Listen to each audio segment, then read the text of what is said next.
Hey guys, we're here in Toronto, Ontario at the John Bassett Theatre talking with the guys behind Geronimo Deadly. This is Jesse Jesse MacMillan, yes. and Simon. Hi. So guys, who does what in the Geronimo Deadly team? Well, we all sort of work together and come up with ideas. Sometimes one person will come forward with a premise, maybe even, literally the start of something, and then we'll sit down and figure out how can that become better.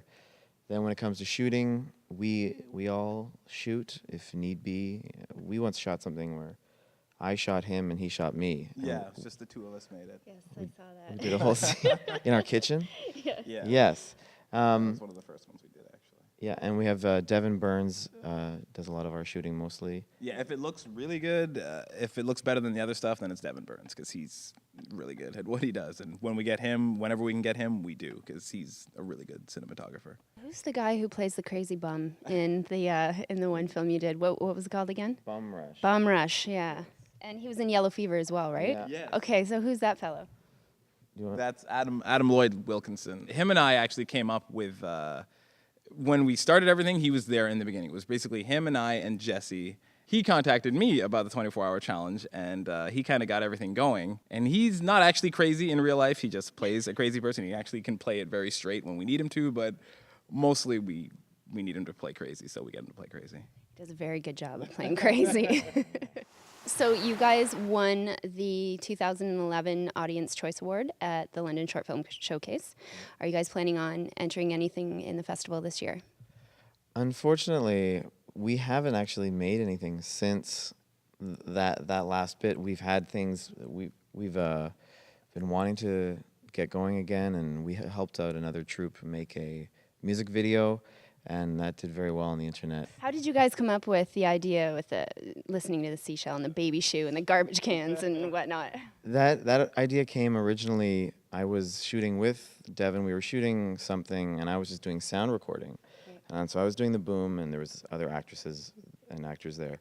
And I put the camera into a shoe.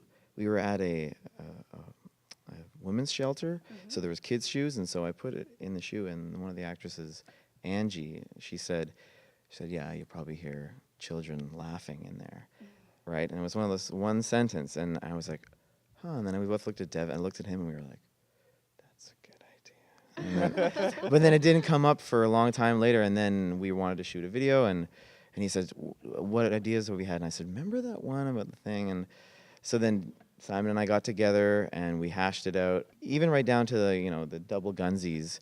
Like the word, I remember writing that out. It's like double gunsies, very important. And yeah, and it's just sort of taking that idea and then trying to turn it into a beginning, middle, and end. Very simple, very straightforward. So I'm curious, I want to ask you about your name, Geronimo Deadly. A question that we get asked a lot is where our name comes from, Ray Calro.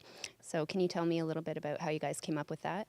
Again, that was Adam and I when we first did that 24-hour film challenge and made Bum Rush. Before then, I had a whole bunch of magnets on my fridge that I borrowed from work, and it was just all these random words, and two of them happened to be Geronimo and Deadly. Did you guys want to talk a little bit about the shows you've done at Second City? Yeah, well, we when we really first started, we got together with a group of comedians, and we were doing live comedy. We would do sketches and we would do videos. So it would be a few sketches and a video, a few sketches and a video. And we did a couple shows at the Comedy Bar here in Toronto, and we built up a good following. And then we had one big, great showcase at Second City. We had our own night. There's something nice when you make a video and you show it to an audience where you can hide backstage, and this audience was full of people, and they're all very welcoming and warm. And you sit backstage because you can't do anything now.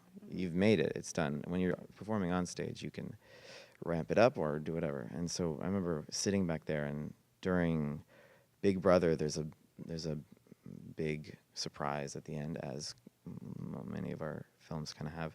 And it hit so well, and I just remember that feeling of when you just hear the crowd just explode in reaction, and doing it in a place like Second City that's had so much great comedy come through there, and being like, yeah, good, we came and we made our mark on this night. Yeah, I miss actually doing the live shows because the videos we do always end up on the internet, and it's a lot nicer because you don't really get that instant reaction, the instant gratification of hearing people react to it, because I'm not there. I don't know what they're thinking really, unless they write an evil comment.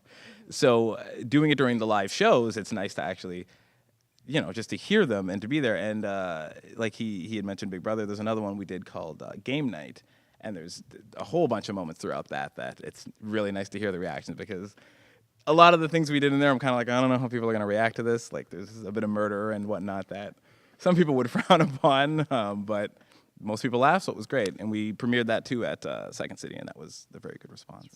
So we're going to be featuring your short film Seashells on this episode. So did you guys want to give our viewers a quick rundown of what it's about? Sure. It's basically takes from the idea of of hearing things in places where maybe you should or shouldn't. And we had talked about the idea that sometimes some things are better left unheard. Do you have anything to add, Simon? No, because I'll probably just ruin the end of the film, so that sounds good. Okay, well, I hope we do see you guys soon, because your films are very entertaining. We love them. Thank you. Thanks for talking with us today.